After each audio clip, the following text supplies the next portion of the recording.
What the hell are those things? Well, that's not good. You guys are very big. Gosh, those things are frightening. And they're basically just stilts with people up top. Dang.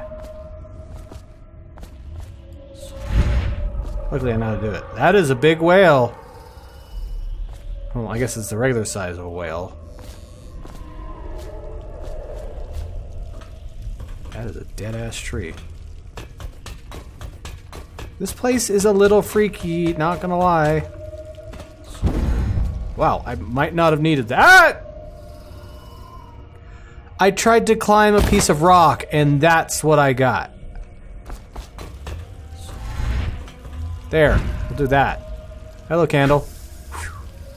Is there like an achievement for blowing out candles? Because that's the second candelabra, I guess, that I've seen like that. Are you okay, Mr. Fish? Okay. In the days that follow, your trials will be great, Corvo. I was expecting that, honestly. Seek the ancient runes bearing my mark in the lonely places of your world, and at shrines raised in my name. These runes will grant you powers beyond those of other men. To help you find these runes, I give you this, the heart of a living thing, molded by my hands.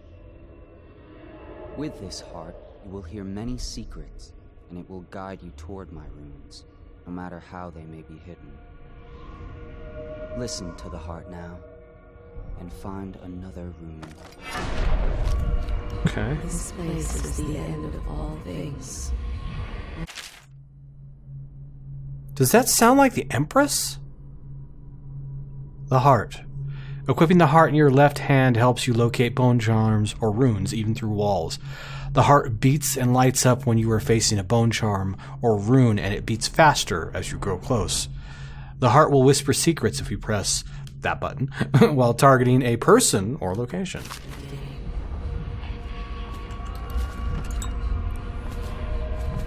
All of time's meanings here. Neither seconds nor centuries. Damn.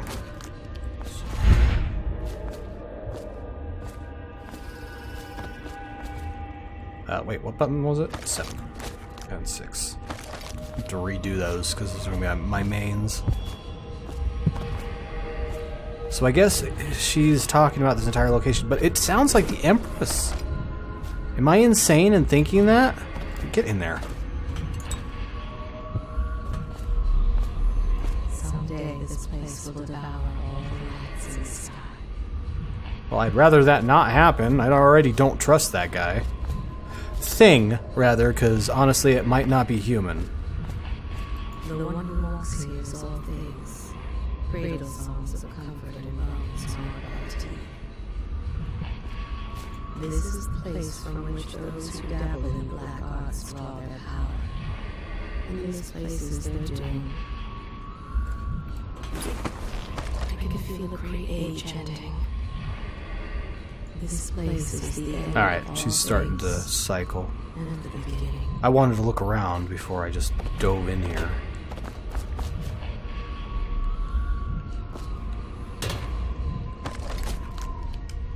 Hello? Yeah, this isn't normal.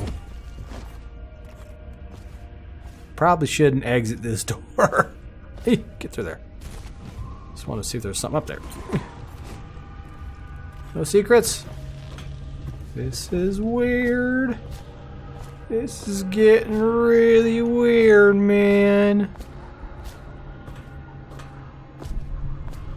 Alright, all I can do is go down, I guess. Hup. Thank you. Where was it? All the way down there. Alright, down we go. Oh, that's kind of obvious. Actually, do you have anything to say about the rune itself? All of time's No. meanings here. Neither seconds nor centuries. There's the rune.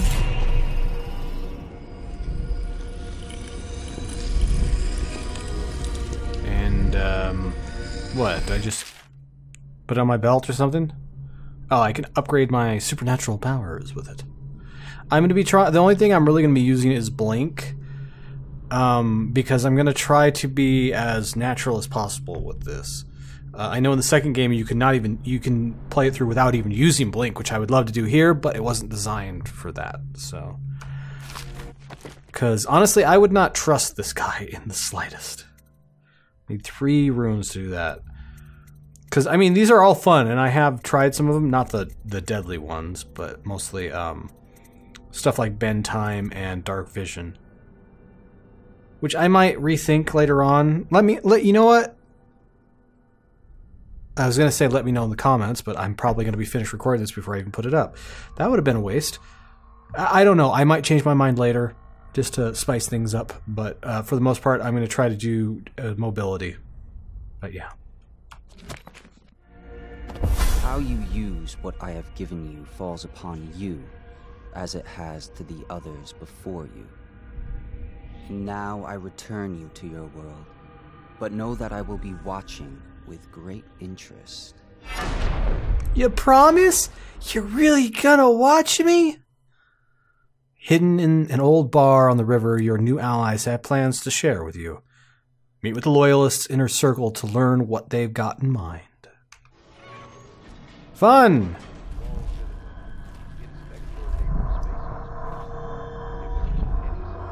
At least I'm awake. Is that a whale statue over there? Did I not see that before? Bone Charms. Bone Charms provide small supernatural benefits. Locate them by listening for the song they emit. By default, you can activate up to 3 Bone Charms at once. Gutter Feast. White rats can be consumed for mana. Ooh. That's disgusting, but okay. So that's what the Bone Charms were. What's this one? Void Channel. Powers effects slightly improved. Okay. And then, what's this one? White Rat's Friends. White rats won't attack you. That's good. Mystical Whale Artifact.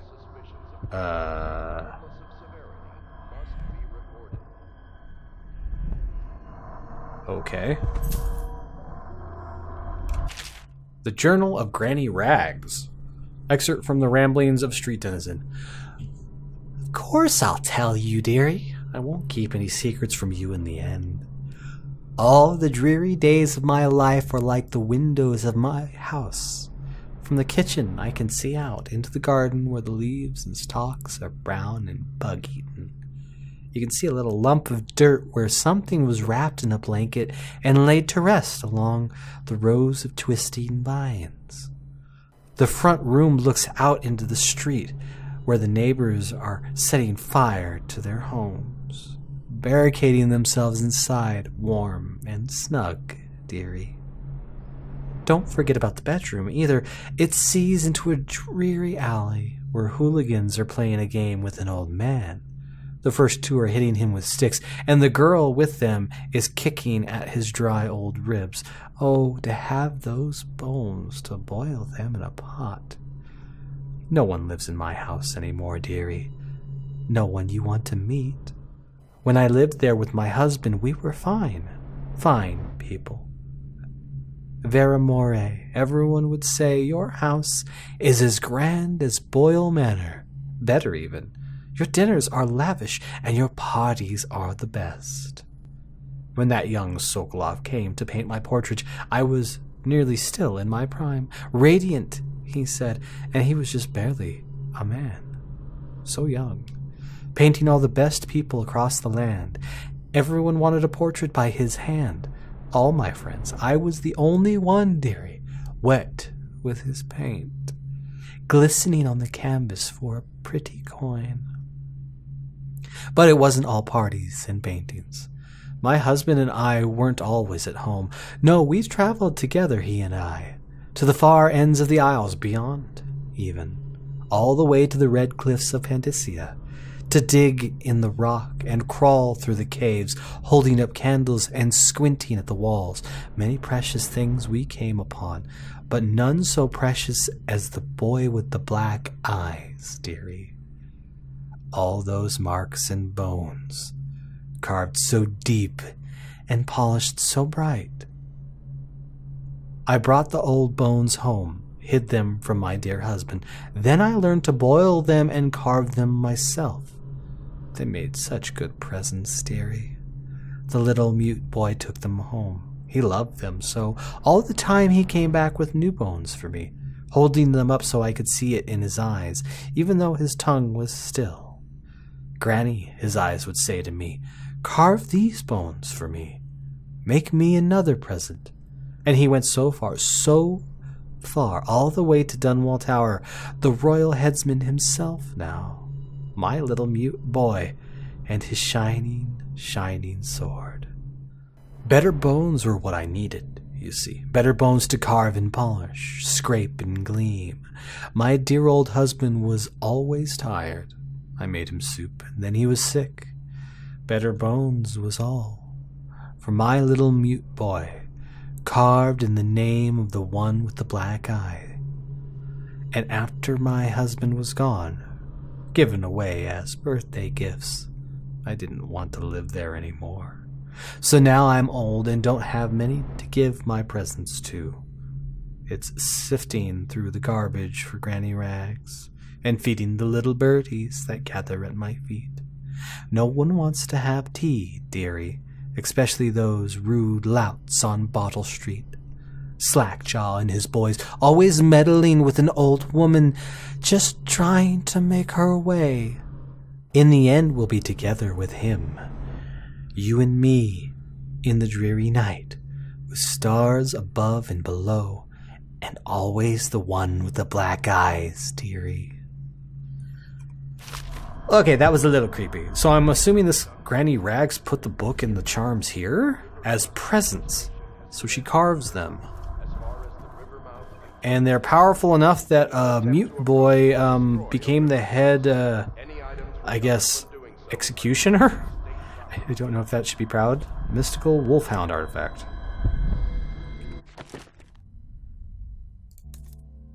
Are these? No, they're not. They look like... What are they? Oh, here. I don't remember these. Enables one additional bone charm to be active. Enables an additional bone charm to be active. So what, can I have 5 now? Bone charms. Yeah, I can have 5 just by picking those up. Okay, let's look at these.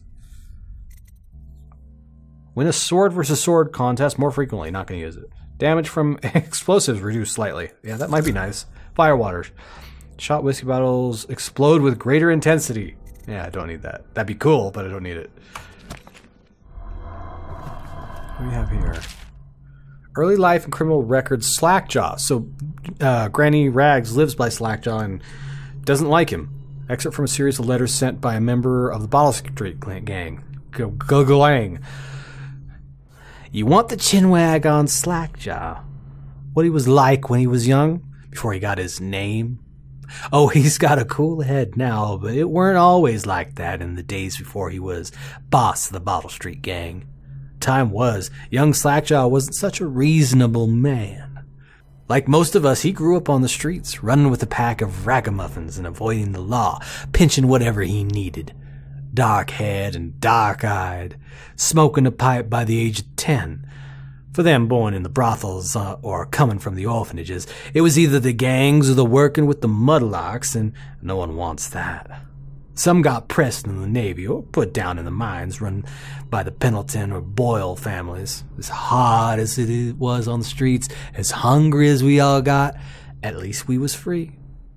By the time we weren't little uns anymore, Slackjaw was one to watch, usually calling the shots when he took down a farmer's cart or a sidewalk street vendor. He'd come up with the plan, give everyone some part to play, and decide on the split. Most of us just went along because we learned fast that we made out better like that. More food, more coin, plus none of us wanted to deal with Slackjaw when he was in a rage. He worked on a couple of big jobs with Black Sally across town, and that was enough to get the attention of the other bosses. He wasn't just a street kid anymore. Now he was an up-and-comer, which meant trouble. Another guy who fancied himself as such was Mike the Fish, who was working his way up, running the protection racket among the factory women. One fine evening, we were all taking in a bawdy show in the theater house. Mike the Fish and his lot are there in the cheap seats too, just down the aisle from us. Mike gets a wild idea. He wasn't big on planning, and throws a heavy ceramic spittoon at Slackjaw. Hits him square in the face and breaks his jaw. We look to see if there's going to be a blood brawl, but Slackjaw just points at the door and we all leave, with Mike laughing at our backs. Waking up the next day without telling us why, Slackjaw motions for us all to follow. He still can't say a word, so we just came along. We stop at the docks and Slackjaw pays coin for it, a heavy chain covered in hooks. It's for fishing in the deep, something you'd attach to a long line off the side of a ship. It's about 4 feet, made of thick links, and there are sharks' hooks coming off it at different angles. Slackjaw's got that thing wrapped around his left arm, dangling at his side. Not sure how he knew where Mike the Fish was staying, but when he reached his girl's house, Slackjaw throws a bottle through the window, just like that. It's almost noon. There's a bunch of screaming inside, and Mike pokes his head out, looking wide-eyed and baffled. When he sees Slackjaw out in the streets, a look comes over his face that still gives me the willies. Pure murder. Mike comes out of the side door, bellowing like a blood ox, holding a cleaver, heading straight for Slackjaw. When they come together in the street, Slackjaw spins, and the shark hooks bite deep into Mike's arms and shoulder. He screams, but Slackjaw holds on to the chain. He's standing there with his jaw broken, clenched tight, with the chain wrapped around his left arm, hooks sunk into Mike the Fish, just knifing him as fast as he can. Mike couldn't fight very well, hooked like that, and using his left hand, but he was a big guy, and it took a lot of stabbing before he went to his knees. Everyone was cheering at first, but then we all went quiet. It just kept going and going, until finally it was just Mike the Fish, blubbering, crying like a baby, and the sound of Slackjaw's knife. When it was over, and here's the brilliant part, Slackjaw took out a note and stuck to Mike's face with a nail. It just said, "If you want a job, come to Bottle Street." Slackjaw didn't talk right for a couple of months, but word spread fast. By the end of the year, once we had a sizable gang going, he sent out letters to the other bosses, telling them that he was running a brand new crew over at Bottle Street. Most of them laughed or beat up the guys who delivered the letters. Green-Eye Trish even came back missing a thumb. But apparently Slackjaw was expecting that kind of reaction, and had a backup plan. A week later, 4 of the bosses were dead. Seemed like a series of unfortunate incidents, but everyone knew better. One shot dead by the watch while standing in the middle of a meat market. Another slipping and falling into the water out cold. One of the older bosses found in bed with his belly opened wide and a Tivian pear stuffed into his mouth. Still not sure what that meant. And Sheila Barnsworth was found bubbling in a cauldron of hot wax. Slackjaw sent out another set of letters, offers to the under-bosses, telling them they'd be treated fair as peers. He even sent Green-Eye Trish with one of his letters. All of the underbosses accepted. After spilling the guts of his main competition, Slackjaw went in for stabilizing his businesses, real neat-like, calling in favors, smoothing things over, giving everyone a little bit of coin or drink as a bonus, showing what he could be like as a boss. So everything got quiet, which always makes the boys of the City Watch nervous, of course. Word went out among the Royal Spymaster snitches, the responsible citizens group they called themselves, telling everyone working in a shop or sweeping off the front steps of their homes to keep watchful eyes for Slackjaw and his men, trying to suss out what they were up to and what had just happened. But Slackjaw ain't stupid. He greased a few palms among the shopkeepers and watched, too, telling them that he was in town to stay and things would be run properly from now on, without so much blood. He was finally a real boss, ready to settle into the business of moving whiskey, running the hound fights, and offering up the ladies and gentlemen of the night, if you take my meaning. Then the plague came. At first it seemed like a good thing. A few people got sick and everyone wanted to buy these potions from Sokolov or Piero. Health elixir or spiritual remedy, they call them. Slackjaw told me he saw an opportunity. We already had an old whiskey factory with a still where he could water the stuff down and sell it discounted. Doing the same with the Sokolov's elixir was a smart plan. Pretty soon everybody in the slum was sick and business was good. But after a while, there were so many people down with the plague that everyone got scared. Everybody started acting real nasty, and everything fell apart. When people can't work, they don't have the coin for elixir, watered down or pure. When the Empress died, it seemed like Dunwall would slide into the void. Spy Master Burroughs took over, and the Watch started using all that new Sokolov technology, watchtowers, tall boys, and them arc pylons. They put up a wall of light across the Clairvine Boulevard and cracked down hard. But Slackshaw surprised us again. Instead of leaving town on a boat bound for Morley or one of the other isles, he stayed and kept it all together. We get as much elixir to fight off the plague as the City Watch with their taxes and rations, and that kept us alive so far. Crowley, Bottle Street Gang. Well, that was long. At least I got 500 gold out of that reading. But, yeah, there is a bone charm around here somewhere and some more stuff over there. But I think I'm going to leave that off here for now because it's been over 2 hours recording this. So I need to take a little bit of a break. But I will be back because I very much enjoyed this game. You guys asked for it.